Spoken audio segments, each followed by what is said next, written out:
Welcome back to Brands Without Borders, the podcast for online entrepreneurs who want to break out of the old way of doing business and see the world while they're at it. I'm your host, Katie Smith, an art director, brand strategist, and the founder of DropCap Design, where I've been building brands from the road since 2014.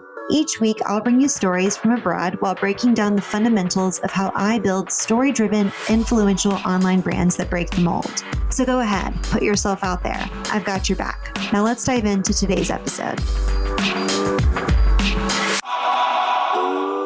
Hey guys, and welcome to episode 1 of Brands Without Borders. It just feels wild to be saying that. This is a dream that has just been years in the making, nearly 3, and I cannot wait to share the story of how I got from originally wanting to make this podcast 3 years ago to be launching it and sharing it with you today. If you're tuning in as a podcast, you're probably commuting in your car to work or taking a plane somewhere cool, or maybe even just tuning in while taking a shower and getting ready for your day. But I want to let you know that there's a visual portion to this show as well over on YouTube. So if you'd like to see how my location changes as I travel, where I am, what I look like, head on over to YouTube and subscribe over there. I will say the visual portion is my personal favorite, but however you plan to tune in, I am just so glad that you're here. Now, I want to let you know this was not an overnight idea. I did not think yesterday I want to start a podcast and then come to you today recording. This was 3 years in the making. I decided 3 years ago that I really wanted to extend the way that I shared content and creatively produced something. I love writing, I love designing, but I wanted to test some other outlets for storytelling. And so I knew I wanted to start a podcast, and it took so many different forms. I had different co-hosts, different topics. We'd record a couple episodes, we'd brand the whole thing, edit it, and then just pull the plug right before launch. And the closest I ever got was with my best friend, Micah, this past fall. And we recorded a whole trip going to Savannah. We put the GoPro in the car. That's when I first thought maybe a visual component would be really a fun addition instead of just audio. And we set it up. We did a whole 3-day road trip. And then we realized that our stories and the way that we communicated with each other was so much better when we weren't being recorded. And so we never took it live, but it did spark the idea that I wanted there to be a visual travel component to this show. And when I got down to Costa Rica in January and started my journey here, which I will explain all of those details in just a few minutes, but when I first got here in January, the idea for Brands Without Borders just fell from the sky, finally came together, and everything that I'd been working towards really started to make sense in the context of this podcast and travel show and put the wheels in motion. And even after the idea came, it's still been 4 months of preparation and planning and editing to bring it to you today. So I am thrilled that you're here. We have so many exciting things coming up that I can't wait to share with you. But I wanted to start off by telling you the full origin story of who I am, what I do for work, how I got here, and what my life looks like today. So many of you are tuning in because you know me as the art director and brand strategist of DropCap Design, which is a branding agency I founded in 2014, where we have created and launched over 200 brands in the past 10 years. So if we've worked together or if we've collaborated together or you followed me along the way, welcome. I'm so excited to get to know you in this context. I'm 32 years old. I'm originally from Birmingham, Alabama. And as you'll see in just a moment, my life has taken a lot of really unexpected twists and turns to get me to the place that I am now. So as you may have gathered from the title of this show and what I've kind of teased so far, I am now a full-time traveler as well as running my branding agency. And with this podcast, I want to show you what it looks like to run an online business that's location independent, to travel the world, plan out these trips, execute them, where I would go back to, what I would do along the way, and even places that I don't think are conducive to living abroad as an expat. So you'll learn a lot about travel, branding, online business, entrepreneurship, all the things here on Brands Without Borders. And I think most of you will agree that travel holds some kind of place in most of our lives and desires for the future.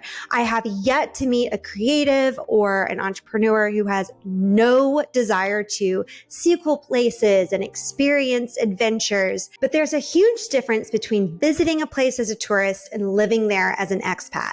And for me, living in little seasons abroad has taught me how to have a different perspective, how different people live in different parts of the world, and habits and routines and philosophies that have improved my life, my well-being, and my business. It's also given me curiosity, inspiration, ideas for what I could be doing differently for my clients. It helps me stay above the trends without just following what everyone else is doing. I'm being inspired by things that I'm actually encountering in the world. And it's expanding my clientele because I'm meeting people from all parts of the world that I wouldn't otherwise meet. And there's also this part of traveling. It's almost like the first day of school, a blank page full of possibilities for what could happen, who you could be, who you'll meet, what you'll do. And I love the feeling of starting fresh and changing locations and mixing things up. And for me, travel is just this ongoing feeling of the first day of school or the first day of summer. I want to first say that this was not the plan. I didn't start this business in 2014 because I wanted to be this crazy successful entrepreneur or build a huge online following or travel the world. I started it just because I really didn't like my first job out of college. And I think that, as you'll see in this story with all the twists and turns, it's the moments when I thought I knew how things would turn out or where I wanted them to go. And then it just completely didn't work out that way and something different happened instead, that this whole career and lifestyle evolved organically. And you'll see these little breadcrumbs that it was clearly the path I was meant to take, but it just took a lot of disappointments and course corrections and pivots to actually get me here towards leaning in and pursuing it full time. My hope is that in seeing how I got from where I was to where I am today, that you can resonate with different parts of the story, whether you're just starting out or you're considering traveling or you're just not super happy with your full-time job, that you'll see aspects of yourself every step of the way that you can relate to, because I'll be speaking to all of these different seasons of my life and my experience as an entrepreneur through the podcast. So my story begins in Birmingham, Alabama. And if you had told me I would be full-time traveling around the world when I was a kid, I would have never believed you. My dad was super adventurous and traveled a lot before he got married and had kids. And I remember in our basement, we would just have stacks and stacks of National Geographics that he loved. He always encouraged us to pour through the pages. He would tell us stories of his adventures. He loved anyone who came from any part of the world other than the US. One thing you might not know about Birmingham, Alabama is that we have a huge medical residency program. So a lot of people come from around the world to attend UAB, which is a medical hospital in Birmingham that does a lot of trainings and development. So we're constantly getting an influx of international students, families who are here for a short period of time. And my dad couldn't be happier with it. He's constantly asking people where they came from, what they eat, what they like to do, inviting them over to our house. So I got this taste of different cultures, even though I grew up in a fairly sheltered part of the Deep South. And I think that it was the first spark of curiosity for what the world held, where all of these people came from, where they grew up, and what life was like in their home countries. And it was in 8th grade when my parents made the decision to switch us from private to public school. So I had gone to private school all the way up until 8th grade, and then I was going to go to public school for high school. And at the public school, we had to do one art credit before graduation. And in my mom's stroke of brilliance, she said, I feel like this first year transitioning to a new school, new friends, completely new community, you might need an outlet for expressing yourself or just having a little bit of playfulness as you make that transition. And so she really encouraged me to take my art class my freshman year of high school. I'd always been fairly creative, but did not really consider myself an aspiring artist or taking it seriously at all. but that could not have been the better move. I found that I really enjoyed the process of self-expression, of coming up with ideas, of everyone having an even playing field in the classroom, and different people from different friend groups would start to chat and find things in common. And I just completely fell in love with everything artistic. I mean, by my senior year in high school, I had taken so much summer school that I had more art classes than academic classes, and was quickly on a fast track towards pursuing art in college. And it was actually this job shadow when I was in high school, and I had to pick someone in the career field. A lot of people do this, where they pick a job to shadow or follow, and you do it for a day and you come back to school and you write a report on it. So my dad had a friend who was the principal designer of a local branding agency, and I chose to shadow them. Now, at the time, I thought I'm going to become a full-time illustrator, but because we have a family friend and it's the most artistic job I could find to shadow, I'll just go to this branding agency and just see what it's all about. So I went for the day, and I just remember being floored by what their day-to-day looked like. I joined on a photo shoot, a creative strategy meeting, and it was a professional context and big companies locally, but the conversations were so deep and creative and talking about the kind of impacts people wanted to have and what the transformation would be in their customers' lives. And I saw that creativity could be used strategically to really connect people together.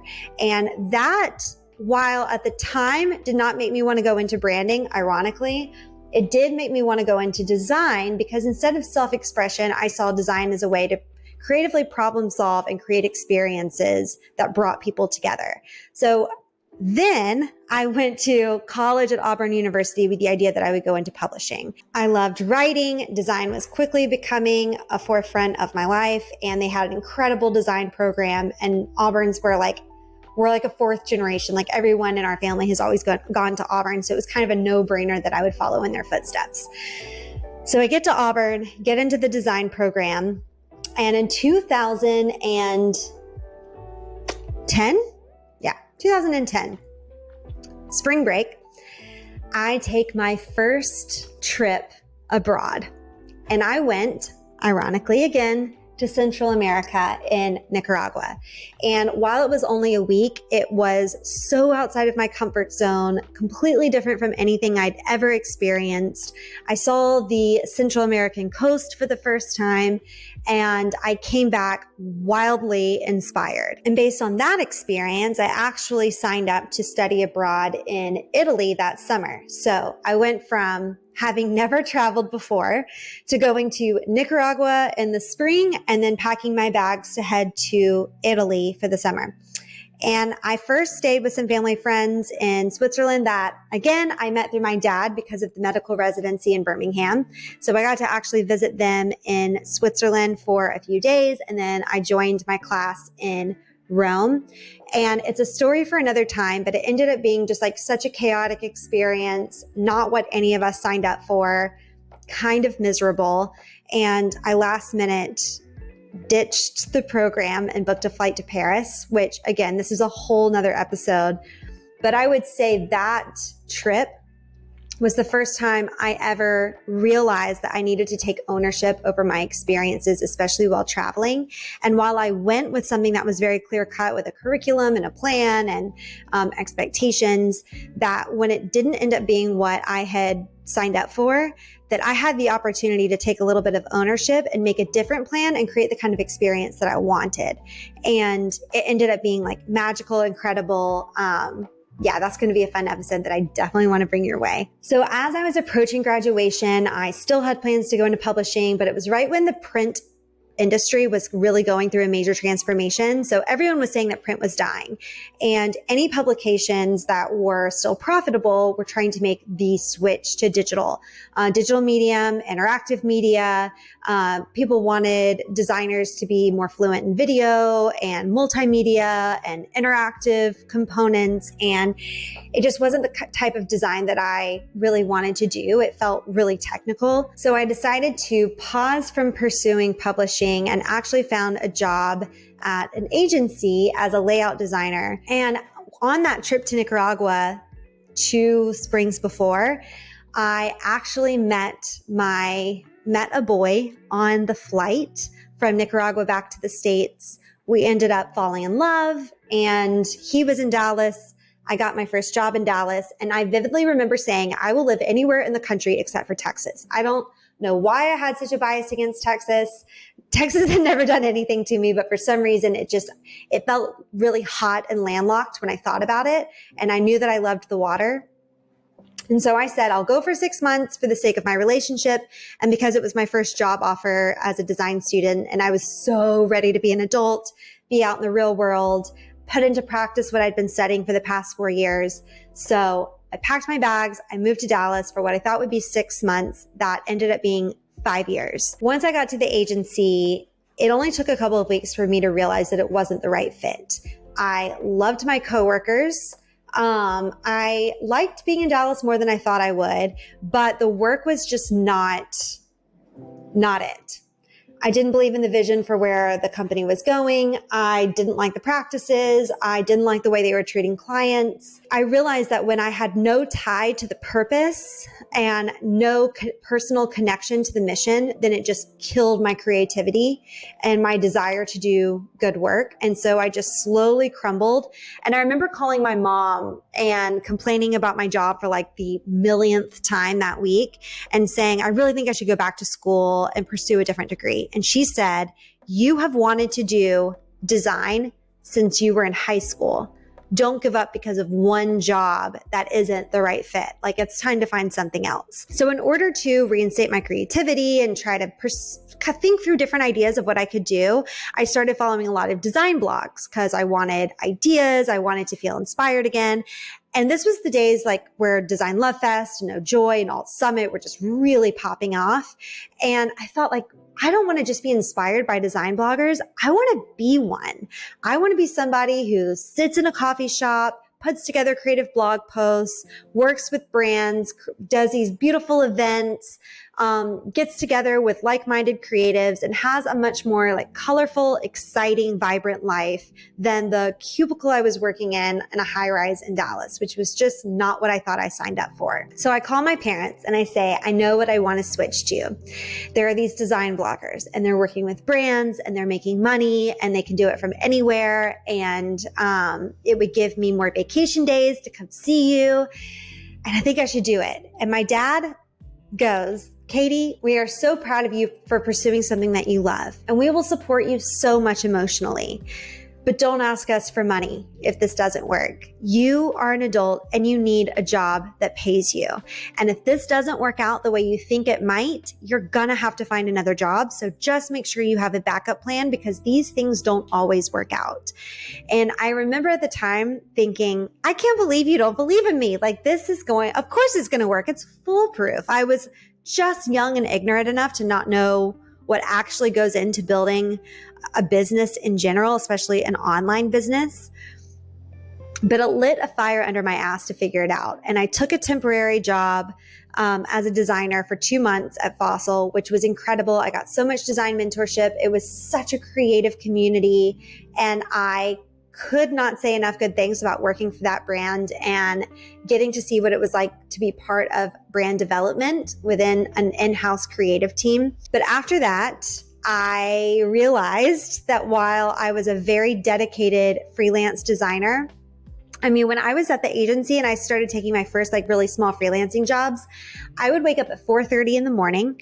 I would freelance all the way up until my agency job began. I would go to the agency, work all day, come home, go to Starbucks and work there until they closed and I had to go to bed, and then wake up the next morning, do it all the way over again. And I thought, if I can wake up at 4:30 and put this kind of time in and still have a full-time job, then I'm going to be so diligent and so dedicated when this is my actual full-time job. Well, it turns out the opposite was actually true. I was almost crushed by the pressure of what I needed it to be and how little I actually knew. I didn't realize at the time how much my salary job was floating my side hustle. I hadn't really broken down the numbers to think, like, what do I actually need to make for this to be a full job? And I was very much undercharging. I had such intense imposter syndrome. I didn't have any direction for what I wanted to specialize in, who I wanted to work with. So I was just taking any work that came my way. And I reached out to some friends back in Birmingham saying, how do I find creative community? I'm really sinking here. This is harder than I thought. I don't really have a lot of direction.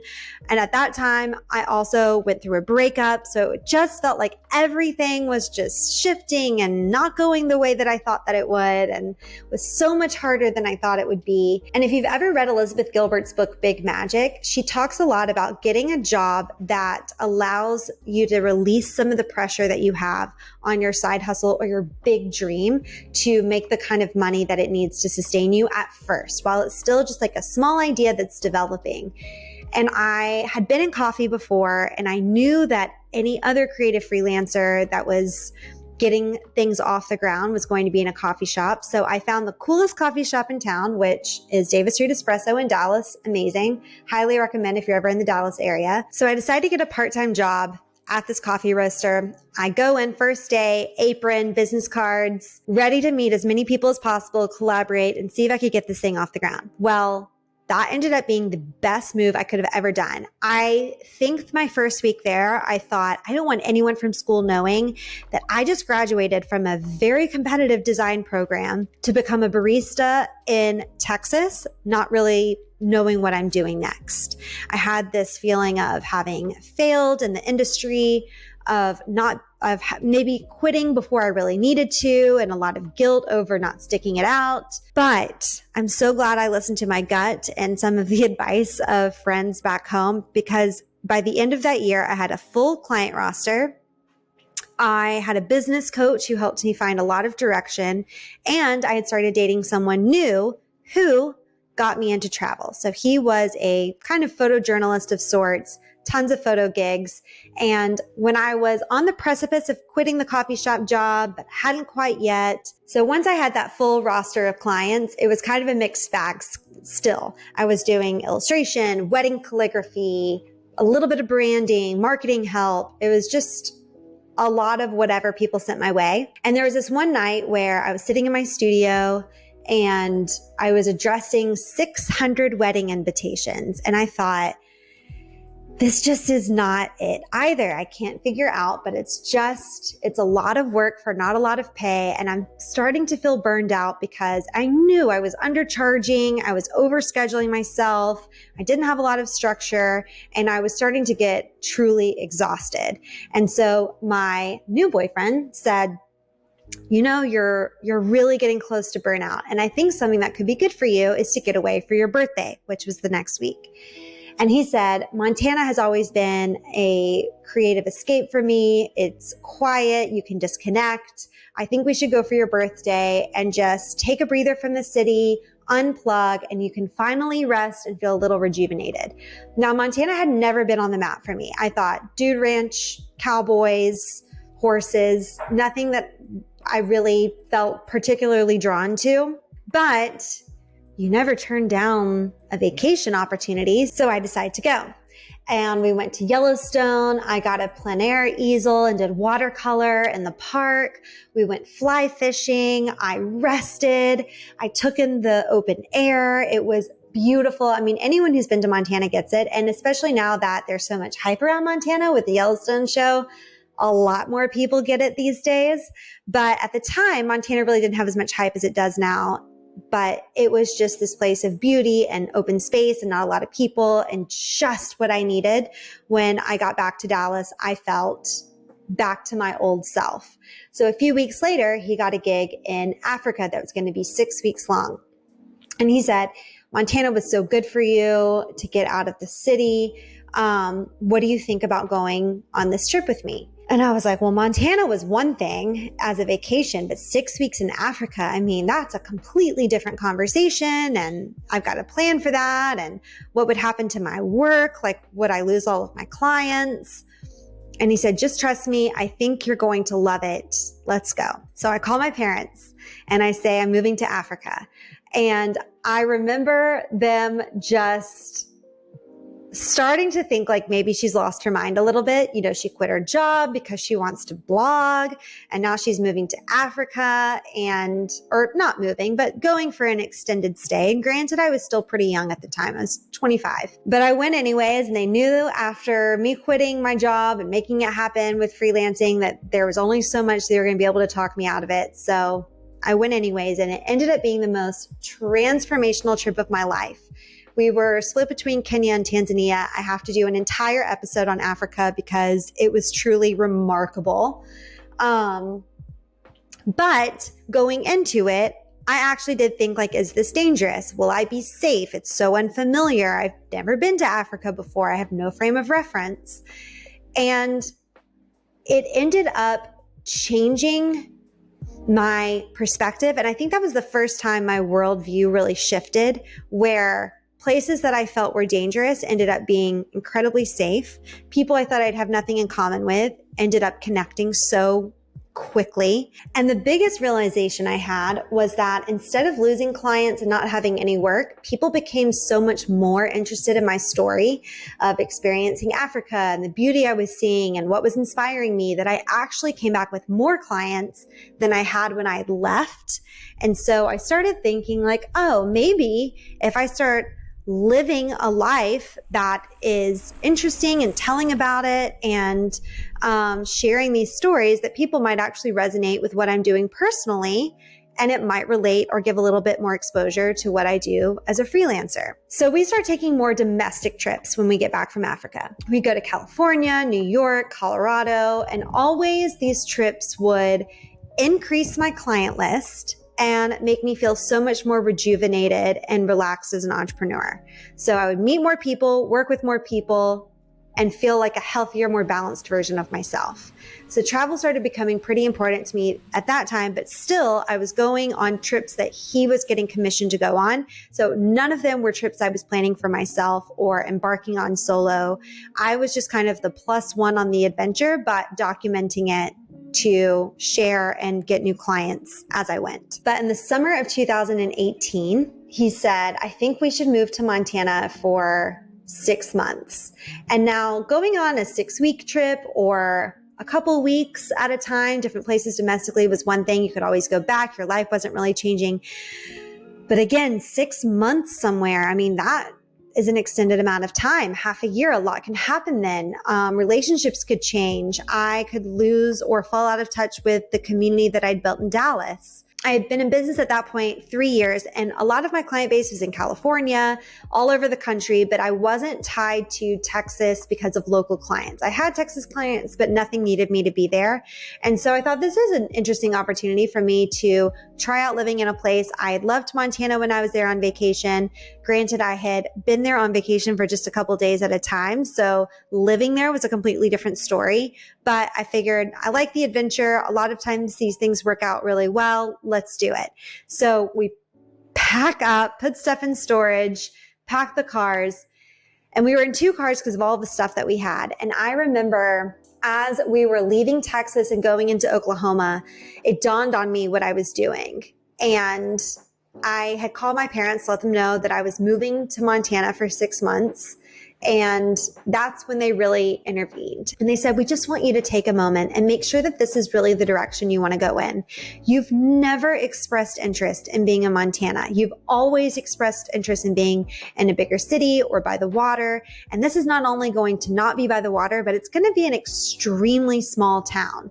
And while some of these trips have taken you to New York or California, where you've met a lot of different people who can offer creative work, I don't think you're going to meet more clients going to Montana, and your business could really suffer. And it seems like it's at a pivotal point. So they had a lot of reservations, and I think I was starting to have some of my own of, who am I going to connect with? What am I going to do? Am I going to lose clients? Will I run out of work? And is my relationship going to be able to sustain this drastic change? And I cried the entire way up to Montana. And it was such a long drive. I was exhausted. I was scared. It felt like a change that I wasn't fully ready to make and had made too spontaneously.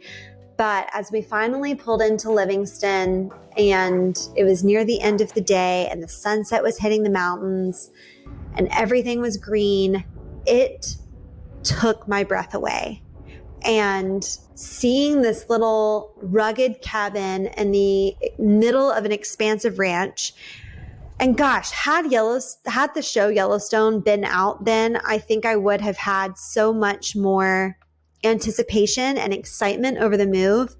But because there was no like pop culture romanticism of Montana at that time, and it really felt like such a remote part of the country, I had no idea what it was really going to be like once I got there. And we had rented a house that was in the middle of this massive cattle ranch. And it really was the most scenic, straight out of a postcard view. And I thought, I think I can make this work for 6 months. Even if I'm lonely, even if I don't make any friends, even if I'm completely bored, this is kind of an opportunity of a lifetime. And what's amazing is that it ended up being a wilder experience than I ever could have imagined. I made so many friends, my business soared, and I stayed for 5 years. What started off as a 6-month trip turned into a 5-year situation. I just fell in love with everything about Montana. The people, the activities in the outdoors, the way that people looked out for each other. And the one thing that I never fully adapted to was the harshness and length of winter. And my first winter was really, really tough. And about halfway through, one of my clients, who was a travel agent back in Texas, was starting a travel social club. And we needed content for the website. And so she was going to take a group of girls down to Costa Rica for a few days to get content, to test out the idea, and had said, as part of the branding team, would you want to go? And I thought, oh God, there's nothing I need more than a couple of days in the sun and getting out of Montana and going down to Costa Rica and getting a little bit of a tan and time in the ocean is just exactly what I need. And so I went. And one of the activities that we did while we were there was a surfing lesson. And now that I've been surfing for a few years, I realize just how little you can learn in a week. But it was just such a fun activity and a way to connect with the ocean and be active in the ocean that I had never tried before and loved the feeling of. And I came back on such a euphoric high, made it through the rest of winter, and could not stop talking about this experience and how much I loved Costa Rica and loved the experience of surfing. So I met a friend in Montana who was from Brazil, and she had told me about growing up in a Brazilian surf town, and I got it in my head that I was like, I have to go next year. Well, that trip fell through. One day still, I really want to go. But another one of my friends said, well, you can't go to Brazil, but I have a family home in Nicaragua. We could always go there. And I thought, of course. I went to Nicaragua in college. I loved it. It has great surfing. Let's give it a shot. And this was my first time planning my own trip to travel solo. So again, I call my parents. I let them know that I am going to Nicaragua by myself, that I will be living there for a month before my friends join. And at this point, they're starting to just see a trend in how I'm pursuing things outside of my comfort zone and finding a way to make it work. But going on a trip and planning a trip and going with friends versus going on your own are completely different experiences. And I realized that it's not enough to just show up on these. I need to plan it ahead of time. I need to think through different scenarios. I need backup plans. I need to know what to do in a crisis, who to contact, what all of my options were. But as you'll see, learning those skills, getting ready for Nicaragua, was going to really benefit me coming back. And I was so eager to get somewhere warm, escape winter a little bit, that I decided to go down a month early and just live and work there and continue to practice surfing. And that trip was also just magical. I loved being there. I loved the place where I was. I continued to love being in the water and surfing. And then my friends came down to meet me and we went to the family home. And while we were there, COVID really started to become a serious conversation topic. And Nicaragua got their first case and the US was going into lockdown. And we had to quickly make a decision about, do we stay and ride this out, or do we head home? And I'm so glad we decided to head home, because it was really hard to gauge the seriousness and the extent that we would be dealing with COVID at the time. There was still so much uncertainty. And that's another thing that I've experienced more and more as I've traveled abroad, is how hard it is to gauge information when you're outside of the country or trying to think if things would actually impact you. It was such a peculiar circumstance, getting news from the States, trying to sort through what was urgent and make a plan for getting back or staying, and weighing the pros and cons. And it was kind of a scary situation, as I think many of us felt very uncertain and scared, trying to make a plan for what to do. And when Nicaragua got their first case, the tone of the country completely shifted. And I realized that for me, I didn't feel right about being a willing tourist in a country with limited resources in a worldwide pandemic that could potentially take away the medical resources that should be going to a local. If the pandemic ended up affecting Nicaragua to the level that it was affecting other countries. And that what I really needed to do is go back to my home country and let my own country take care of me as a citizen, instead of relying on the resources, the limited resources of Nicaragua, which felt like the right call. So going back was equally depressing, because it was still winter in Montana. I'd been gone for so long, and then to immediately isolate just felt so lonely. But it gave me time to really reflect on the experiences that I'd had in Nicaragua and what it had meant for me and what I'd learned about myself. And I think that that first solo travel opportunity actually made me able to withstand some of the self-isolation of COVID and not freak out about it. I'd learned how to entertain myself, how to pursue creative projects, how to stay active. And this was my first time planning my own trip to travel solo. So I decided after Nicaragua that this is how I wanted to spend my winters: surfing, getting out of the harshness of Montana. And at this time, I still thought, I'm going to live in Montana full time. I just need to break up my winter experience.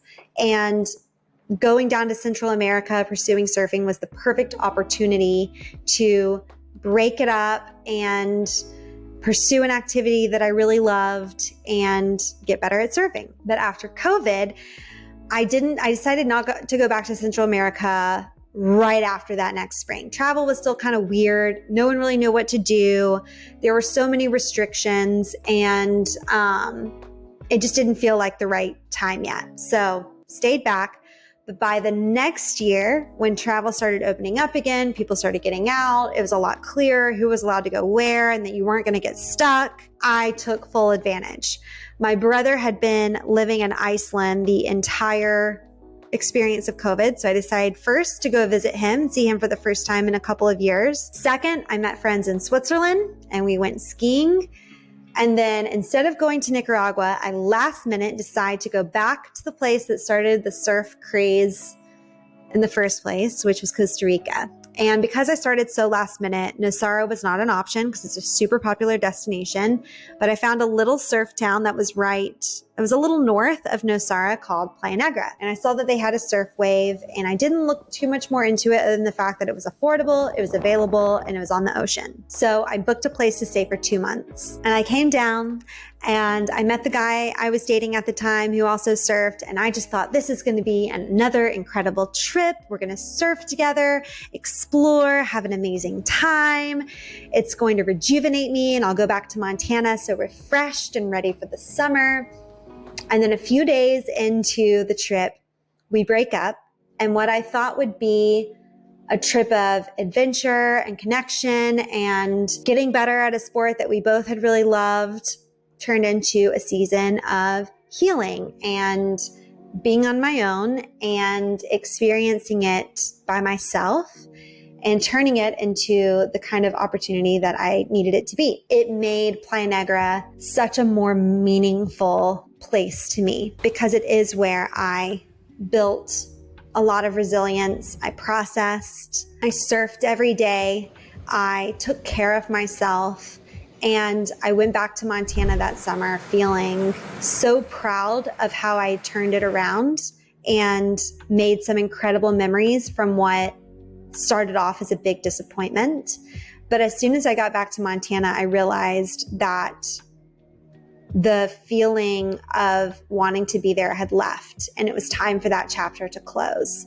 And I didn't know what was next. I didn't know where I wanted to go next, but I knew that Montana needed to be over, and that I had learned some amazing lessons. I had made incredible friends, but it was time to move on. It was just this gut feeling that it's time to go. So I put my stuff in storage, and I just drove back to Alabama. And I thought, I'm going to be with family for a couple of months. I'm just going to get poured into. I was feeling really depleted, a little directionless. And I just wanted to be with my family. It had been 10 years since I had lived close to any of them. And we're a very, very close family. And I wanted to spend that time. I had a new niece. My brother and sister-in-law had moved closer. My cousin had had her son. It was just time to have some family time.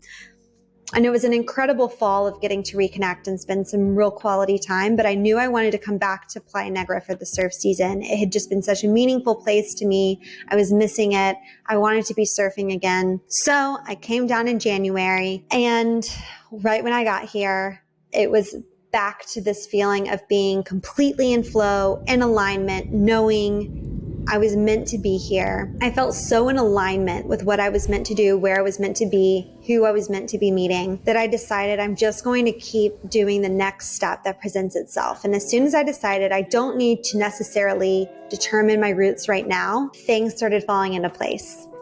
And as things started falling into place, I knew that I needed to full-time travel because I wanted to be able to say yes to these opportunities. And there are some amazing things coming up this year that I cannot wait to share. I want to keep them a secret for now, but I just could not be happier, and I could not be more grateful for the disappointments and the shifts in the story and the chapters that closed to pave the way for this one, which is the most exciting, adventurous, scary, challenging chapter yet, and one that I know is full of so much beauty. And I plan to take you along for this whole journey. I want to tell you what I'm experiencing, the stories that I'm gathering, the incredible people that I'm meeting along the way. I want you to get inspired about where the direction your own life can take, the business that could take you there. And I also want you to know that travel doesn't need to be full-time expat lifestyle.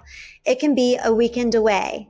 It can be a road trip through your own country. It can be a 3-month sabbatical. It could even be looking at your own hometown with new eyes. Travel can mean so many different things and different things to different people. And so regardless of if you're looking to reconnect with your surrounding area and see it through the lens of a traveler, or you have the desire to see the world and find out how to get there, I'm so excited. I want this to be an inspiration to do it. As a branding agency that's worked with over 200 business owners at this point, most of our clients start their businesses because they want some form of freedom, whether it's more time with their kids, the opportunity to travel, the opportunity to only work, part-time throughout the year. They want some kind of space and flexibility in their lives, and they have ideas that they want to pursue. And that's where this whole idea of brands without borders, outside of the confines and limitations of what you think is possible, thinking outside of the lines, getting outside of what is the standard way of doing things and creating something new, something exciting, and something that's perfectly tailored to you and your experience. And so that's my intention with this podcast. I wanted to give you a little backstory of how I got here, what I'm doing, where I'm going, and I am just so thrilled to have you along for the ride. And if you're curious about what life looks like as an expat, because it is not a 24/7 vacation, I encourage you to to go listen to a Day in the Life Costa Rica edition where I break down how I live and work here and what that actually looks like, because I think that is the number one question I get, is how I take my work and what my day-to-day life looks like. So I'm excited to share that. And please leave a comment. Let me know what you would like me to answer, what you'd like to learn more about. I'm so excited to have you here. Thank you again, and I will see you in the next episode.